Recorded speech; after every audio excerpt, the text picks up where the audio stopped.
Hi hello ನಮಸ್ಕಾರ friends, ಪದ್ಮಾನಂದ್ ಚಾನಲ್ಗೆ ಸ್ವಾಗತ. ಇವತ್ತು ನಾನು ಪಾಸ್ತಾ ಮಾಡ್ತಾ ಇದ್ದೀನಿ. ಈಗ ಒಂದು ಪಾತ್ರೆಯಲ್ಲಿ ನೀರಿಟ್ಟಿದ್ದೀನಿ. ನೀರು ಚೆನ್ನಾಗಿ ಬಿಸಿಯಾಗಿದೆ. ಇದಕ್ಕೆ ನೋಡಿ ಒಂದು 1/4 kg ಪಾಸ್ತಾನ ಸೇರಿಸ್ತಾ ಇದ್ದೀನಿ ನಾನು. ಚೆನ್ನಾಗಿ ಕುದಿಬೇಕಿದು. ನೋಡಿ, ಈಗ ಪಾಸ್ತಾ ಹಾಕಿದ್ದೀನಿ. ಪಾಸ್ತಾ ಸ್ವಲ್ಪ ಒಂದು 2-3 ನಿಮಿಷ ಚೆನ್ನಾಗಿ ಕುದಿಬೇಕು.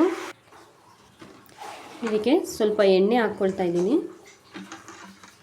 ನೋಡಿ, ಈಗ ಪಾಸ್ತಾಗೆ 2 ಸ್ಪೂನ್ ಎಣ್ಣೆ ಹಾಕಿದ್ದೀನಿ. ಇದು ಒಂದಕ್ಕೊಂದು ಅಂಟ್ಕೊಳ್ಳಲ್ಲ, ತಳ ಅಂಟಬಾರ್ದು ಮತ್ತು ಚೆನ್ನಾಗಿ ಬಿಡಿಯಾಗಿ ಬರಬೇಕಂದ್ರೆ ಸ್ವಲ್ಪ ಎಣ್ಣೆ ಹಾಕಬೇಕು. ಎಣ್ಣೆ ಹಾಕಿ ಚೆನ್ನಾಗಿ ಇದನ್ನು ಒಂದು 5 ನಿಮಿಷದಷ್ಟು ನಾವು ಕುದಿಸ್ಕೋಬೇಕು. ನೋಡಿ, ಈಗ ಒಗ್ಗರಣೆಗೆ ಒಂದು ಕಡಾಯಿ ಇಟ್ಟಿದ್ದೀನಿ. ಕಡಾಯಿ ಚೆನ್ನಾಗಿ ಬಿಸಿಯಾಗಿದೆ. ನೋಡಿ, ಈಗ ಎಣ್ಣೆ ಕೂಡ ಒಂದು 50 ಗ್ರಾಮ್ ಅಷ್ಟು ಸೇರಿಸ್ಕೊಂಡಿದ್ದೀನಿ. ಪಾಸ್ತಾಗೆ ಸ್ವಲ್ಪ ಜಾಸ್ತಿ ಇರಬೇಕು. ಎಣ್ಣೆ ಚೆನ್ನಾಗಿ ಬಿಸಿ ಆಗಬೇಕೀಗ.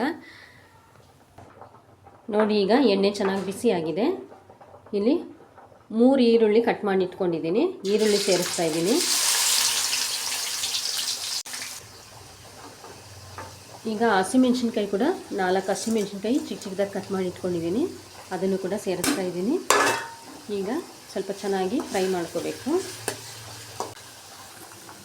ನೋಡಿ, ಈಗ ಪಾಸ್ತಾ ಚೆನ್ನಾಗಿ ಕುದೀತಾ ಇದೆ. ಇದಕ್ಕೆ 1 ಸ್ಪೂನಷ್ಟು ಉಪ್ಪನ್ನ ಸೇರಿಸ್ಕೊಳ್ತಾ ಇದ್ದೀನಿ. ನೋಡಿ, ಈಗ ಈ ಥರ ಸಾಫ್ಟಾಗಿ ಬೆಂದರೆ ಸಾಕು. 5 ನಿಮಿಷ ಬೆಂದರೆ ಸಾಕಿದು. ನೋಡಿ, ಈಗ ಈರುಳ್ಳಿ ಎಲ್ಲ ಚೆನ್ನಾಗಿ ಫ್ರೈ ಆಗಿದೆ. ಇದಕ್ಕೆ ನಾನು 1 ಸ್ಪೂನಷ್ಟು ಶುಂಠಿ ಬೆಳ್ಳುಳ್ಳಿ ಪೇಸ್ಟ್ ಹಾಕ್ಕೊಳ್ತಾ ಇದ್ದೀನಿ. ನೋಡಿ, ಈಗ ಶುಂಠಿ ಬೆಳ್ಳುಳ್ಳಿ ಪೇಸ್ಟ್ ಹಾಕಿ ನಾನು ಎಲ್ಲ ಮಿಕ್ಸ್ ಮಾಡ್ಕೊಂಡಿದ್ದೀನಿ.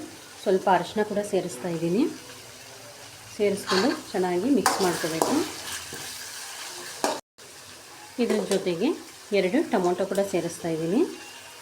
ಇದಕ್ಕೆ ತರಕಾರಿ ಬೇಕಾದರೂ ಹಾಕ್ಕೋಬೋದು ನೀವು. ನಾನು ತರಕಾರಿ ಏನೂ ಹಾಕ್ತಾಯಿಲ್ಲ, ಹಾಗೆ ಸಿಂಪಲ್ಲಾಗಿ ಮಾಡ್ತಾಯಿದ್ದೀನಿ.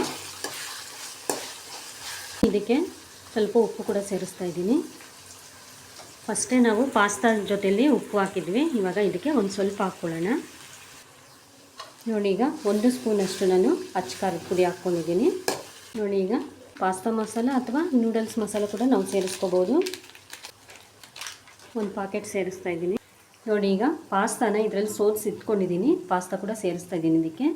ನೋಡಿ, ಈಗ ಪಾಸ್ತಾನ ಸೇರಿಸ್ತಾ ಇದ್ದೀನಿ. ಈಗ ಪಾಸ್ತಾ ರೆಡಿಯಾಗಿದೆ. ನಾನಿಲ್ಲಿ ಸೋಯಾ ಸಾಸ್ ಹಾಕ್ಕೊಂಡಿಲ್ಲ, ಟೊಮೊಟೊ ಸಾಸ್ ಹಾಕ್ಕೊಂಡಿಲ್ಲ, ಬರೀ ಟೊಮೊಟೊ ಮಾತ್ರ 2 ಕಟ್ ಮಾಡಿ ಹಾಕ್ಕೊಂಡಿದ್ದೀನಿ. ಇದು ಸಿಂಪಲ್ಲಾಗಿ ಮಾಡಿಕೊಡ್ಬೋದು. ನೀವು 1 ಮ್ಯಾಗಿ ಮಸಾಲ ಸಾಕಿಲ್ಲ ಅಂದರೆ 2 ಮ್ಯಾಗಿ ಮಸಾಲ ಯೂಸ್ ಮಾಡ್ಬೋದು. ಚೆನ್ನಾಗಿ ಈ ಥರ ಮಿಕ್ಸ್ ಮಾಡ್ಕೋಬೇಕು. ಇದ್ರ ಜೊತೆಗೆ ತರಕಾರಿ ಕೂಡ ಸೇರಿಸ್ಕೋಬೋದು. ನಾನು ತರಕಾರಿ ಏನೂ ಹಾಕಿಲ್ಲ, ಸಿಂಪಲ್ಲಾಗಿ ಮಾಡ್ತಾಯಿದ್ದೀನಿ. ಈಗ ಪಾಸ್ತಾ ರೆಡಿಯಾಗಿದೆ. ಸರ್ವ್ ಮಾಡಿದ್ದೀನಿ. ಈ ವಿಡಿಯೋ ನಿಮ್ಗೆ ಇಷ್ಟ ಆಗಿದ್ದರೆ ಲೈಕ್ ಮಾಡಿ, ಶೇರ್ ಮಾಡಿ, ಸಬ್ಸ್ಕ್ರೈಬ್ ಮಾಡಿ. ನಿಮ್ಮ ಅನಿಸಿಕೆಗಳನ್ನು ಕಮೆಂಟ್ ಮೂಲಕ ತಿಳಿಸಿ. ಸಬ್ಸ್ಕ್ರೈಬ್ ಮಾಡೋದು ಮಾತ್ರ ಮರಿಬೇಡಿ. ನಿಮ್ಮ ಸಬ್ಸ್ಕ್ರೈಬಿಂದ ನಮಗೆ ತುಂಬ ಅನುಕೂಲ ಆಗುತ್ತೆ.